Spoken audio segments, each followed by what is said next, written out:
As we head into the second half of 2024, navigating the Tuscaloosa and West Alabama real estate market has never been more critical. In this video, we will dive deep into the latest market trends, expert predictions, and essential strategies for both buyers and sellers facing an unstable market. Whether you're aiming to secure your dream home or achieve top dollar for your property, or just a comprehensive forecast that will empower you to make strategic decisions, let's dive in together. Hi, my name is Mary Harmon. Welcome back to the channel where we are your ultimate guide to navigating the Tuscaloosa real estate market. We provide in-depth insights, expert advice, and the latest trends to help you make informed decisions whether you're buying, selling, or investing. Let's get started. So let's talk about just a basic overview of the Tuscaloosa real estate market and how it's looking so far in 2024. So as we look at this current state of the market, sometimes we see very different statistics and numbers based on the price of the home, the age of the home, as well as just the area of the home. Right now, we are having a ton of buyers requesting the Huntington School Zone as well as the Rock Quarry School Zone. Those two seems to be the hottest areas, as well as just right in the middle of campus. Of course, the closer to Bryant-Denny Stadium you are, the higher the price value and the more demand we have. But if we look at just the overview of all the numbers in general, we're really looking at about a 6% increase in property values just across our entire market. We're looking at a median price point of about $250,000, but an average price point of $365,000. And I really think that's really driven by the University of Alabama market as well as Lake Tuscaloosa, because those average price points are so much higher with out-of-town buyers and investors that they're kind of skewing that number. But if you are just a buyer that lives here full time, we're still seeing an average price point of about $250,000. So don't let those investor numbers scare you too bad. We are seeing more and more new construction options. We have a lot of new construction currently going on near the Mercedes-Benz plant, as well as 69 South and in that Rock Quarry School Zone. One thing that's important to know if you're a seller is we're still at an average days on the market of about 45 days. So we're not seeing things quite as fast as we did during COVID or even last year. But on average, we're still less days on the market than we were last year. On average, about 3 days, homes are taking to sell faster.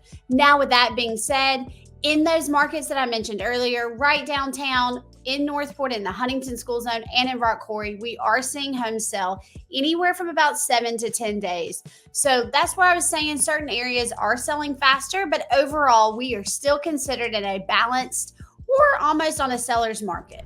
As we break down some of the factors that are causing these statistics, we have a few key factors. Here in Tuscaloosa, we are very lucky that we have a low unemployment rate of about 3.5%.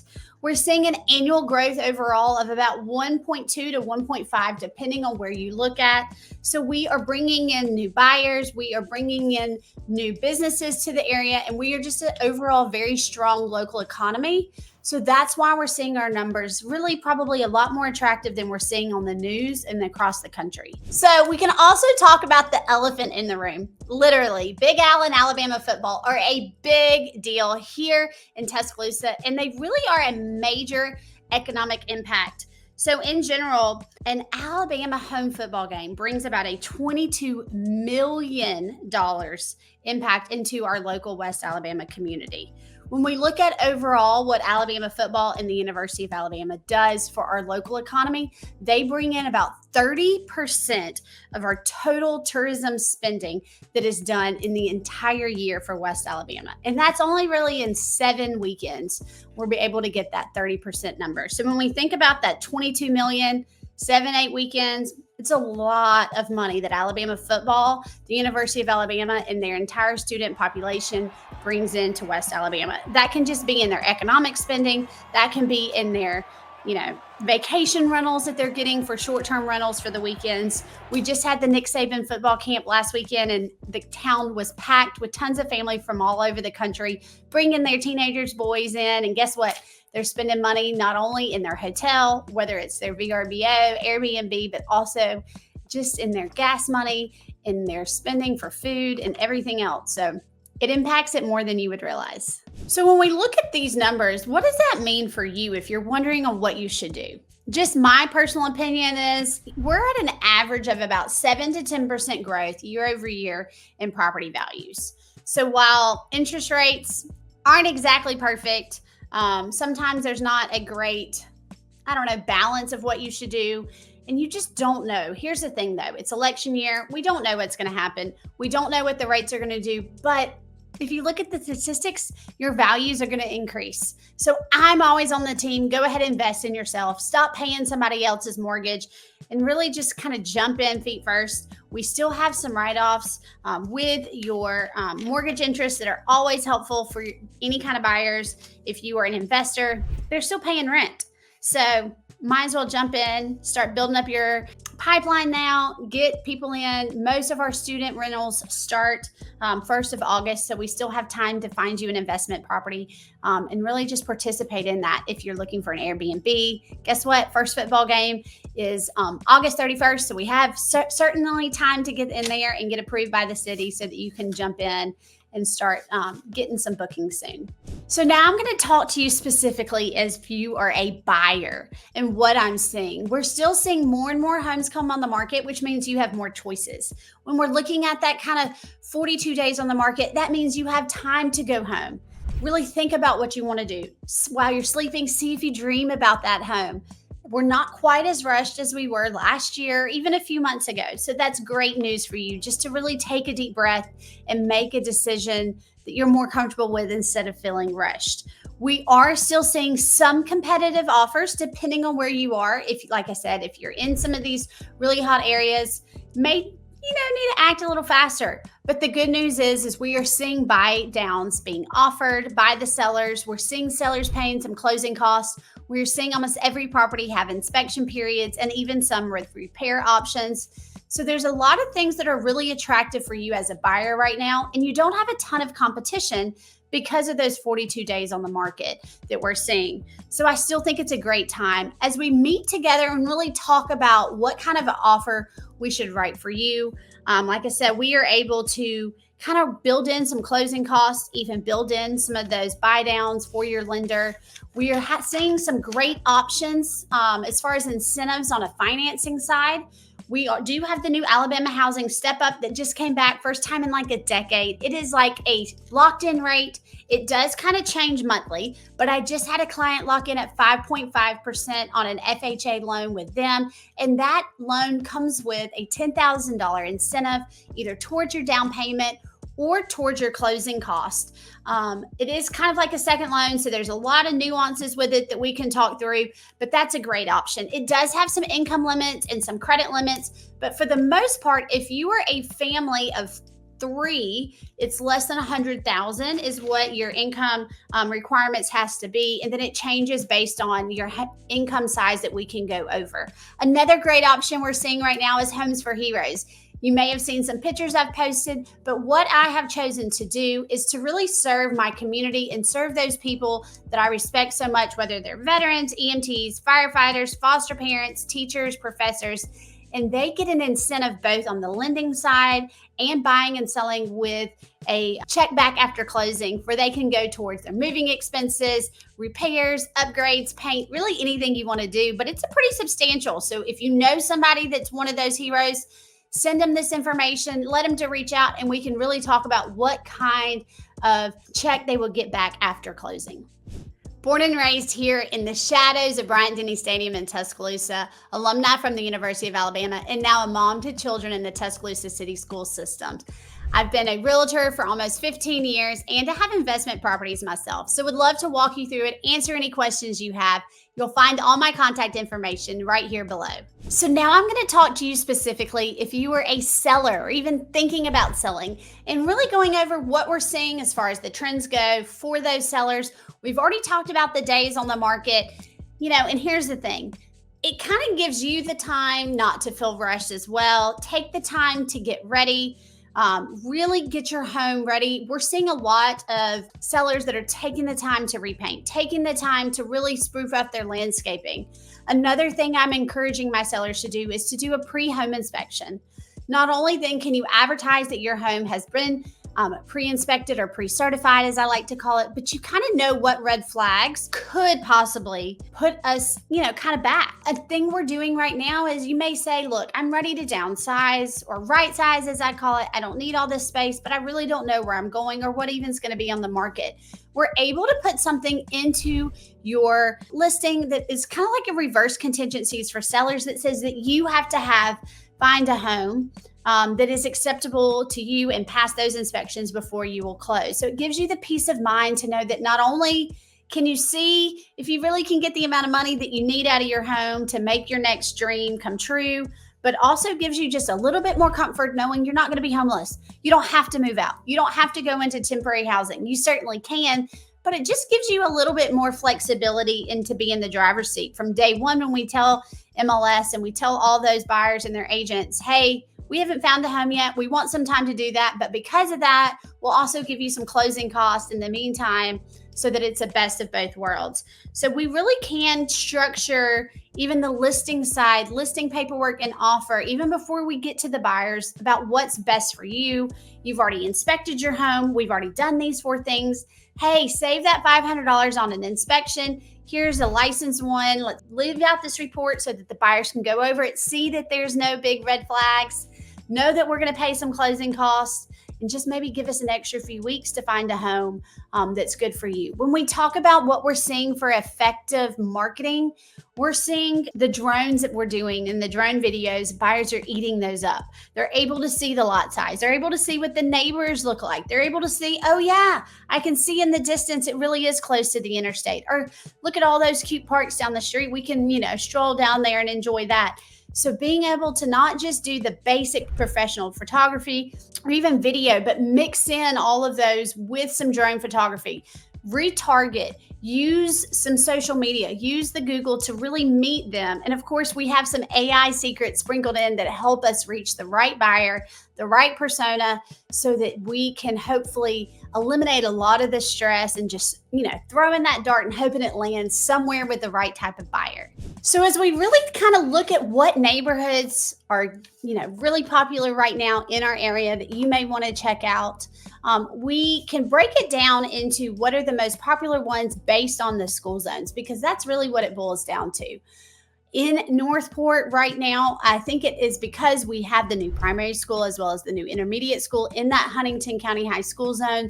We've got some homes going up right now in Grand Point, as well as in Glencrest. Bristol Park is almost completely out, but there are still some resales going on in there, but that area is really hopping. In that area, it is easy for you to have a neighborhood pool, have neighborhood parks, be able to walk to schools, whether it's that primary school or the elementary school, and you're just got a great family feel in that area. We are starting to see finally some apartments and townhomes being built in that school zone. So if you were kind of in that in-between area where you're not quite ready to buy a house and you want to feel that neighborhood and that school and see if it's the right fit for you, you finally have some good options that are right there in the heart of that area. Down 69 South, we are starting to see a lot of new construction.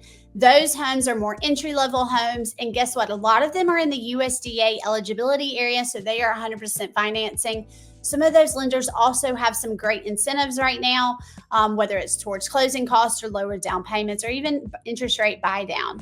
In the Rock Quarry school zones, we have a lot of new construction homes going up, as well as resales in the towns in the High Grove area. High Grove has probably 4 or 5 parks as well as the pool, whereas the towns has many more parks, but it doesn't have that pool. The towns does have more of the resale, whereas High Grove is the new construction. However, most of those homes start at about 3,000 square feet, and the prices are anywhere up from 600 all the way up to like $1.5 million. So that is a different price point. As we look at what's happening downtown, that neighborhood area is still very, very popular. We still have families as we have more community events downtown, like Live at the Plaza in the River Market, where we're seeing more families move downtown, not just investors, not just game days. As we're looking at some of those walkable neighborhoods, Sherwood is still popular, Alaka, Oakwood, lots of options that really allow you to be right in the heart of downtown Tuscaloosa. There are some new developments coming in the Tuscaloosa area, and it's not just in homes.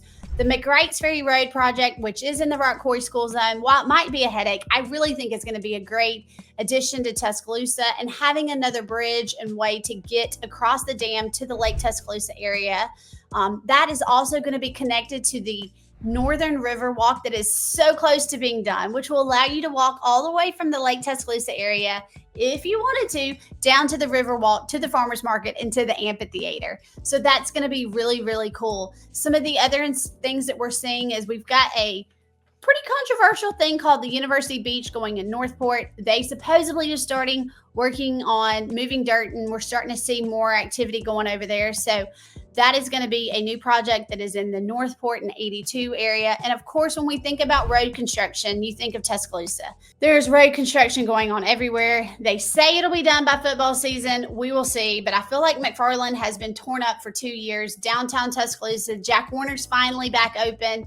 But of course, now Hackberry is closed with road construction projects. But you know what? It's all in the name of progress and improving our area. So hopefully that'll be done soon, and it'll be less of a thorn if you're in Tuscaloosa side. So you may be an investor, or you've thought about investing in the Tuscaloosa market, and you really just wonder what those numbers look like, how that affects everything, and why it is such something that you hear about all the time, whether you want to or not. Well, it's because the University of Alabama is obviously very well known. We have a large number of students. We have a large number of professors, and whether it's grad students, law students, or undergrads, and they need a place to live. So here's the thing. We have almost 20,000 rental units in the city of Tuscaloosa. To be exact, it's 19,655, according to the numbers I've been able to find. But that's a 97% occupancy rate. Does not include the dorms on campus. These are apartment complexes, rental properties, or condos that are not deemed owner occupied. That's an average of $872 a month for a 12-month lease. So if you are an investor that has a lot of multifamily, that's a lot. That's per bedroom, almost $900 per bedroom. So you can do the math if it's a 3-bedroom or a 2-bedroom, what that rent that we are pulling here in the Tuscaloosa area. We're not in a big city. We're just in small town Tuscaloosa. So it really is a lot. When we look at the other opposite end, instead of doing a long-term lease, we have a lot of short-term rentals. I don't know the exact number, but I was able to find some statistics that says over the last 3 years, the number of approved and licensed short-term rentals has been increased by 35%. If you look at all of the county, because there are rental properties or short-term rental properties all over the county, whether they're in Northport on the lake or right downtown, walking distance to the stadium, we're at an average of $600 a night. Sounds like, a low amount until you really get close to that walking distance. I call it the magic box, which is Jack Warner to Greensboro to 15th Street and then to the stadium. So really walking distance right there. That's an average of $1,200 a night for a short-term rental. And most of the short-term rentals that I found online that are listed have a minimum of 4 nights. So if you can do the math and see that we're anywhere, from $2,500 all the way up to $6,000 for 4 nights of a short-term rental here in the Tuscaloosa area. And if you remember, I just had a client go under contract at about $250,000, and their property taxes as a homestead was going to be about $48. So if it's non-homestead, it's still less than $100 a month for those property taxes. So not only do we have that incredible $22 million that's effect per home day weekend, but you can see what kind of a demand we have for those extra 200,000 people that come in for those weekends. They've got to find a place to live. We have a ton of hotels, but based on our short-term rental statistics, they're not all staying in hotels because, let's face it, those are already full. Now they're getting out into the community, enjoying the beauties of Lake Tuscaloosa, or even some farm properties even farther out that are still within a 25 to 30-minute drive to Bryant-Denny Stadium. So it's a great opportunity to really look for a investment property with low taxes, lots of amenities, lots of outside things and community things that we can do here in the Tuscaloosa area. And like I said, it's not just those 7 football game home weekends that bring people to Tuscaloosa through the university. It's also for the 22 Bama Bounds that are happening here this summer. That's our orientation. It's all the different football camps, baseball camps, basketball camps, cheerleading camps, and everything else that the University of Alabama brings. And then, of course, all the other sports. We've got the softball final seasons going on, as well as baseball. And of course, basketball made it to the Final Four this year. So we have lots of reasons to bring people into Tuscaloosa besides just football. But football is by far the largest effect on our Tuscaloosa real estate market that we see. I've given you a lot of information and thrown a lot of statistics at you, but I hope that I've given you a general overview of the Tuscaloosa real estate market for the first half of 2024. So I've gone ahead and filmed an entire series that goes deeper into each and one of these topics. With the changing market, it is important to stay up to date on everything that is happening, not only in our community, but in the Tuscaloosa real estate market. Go ahead and click on the video that is right here on the screen, and I'll see you there.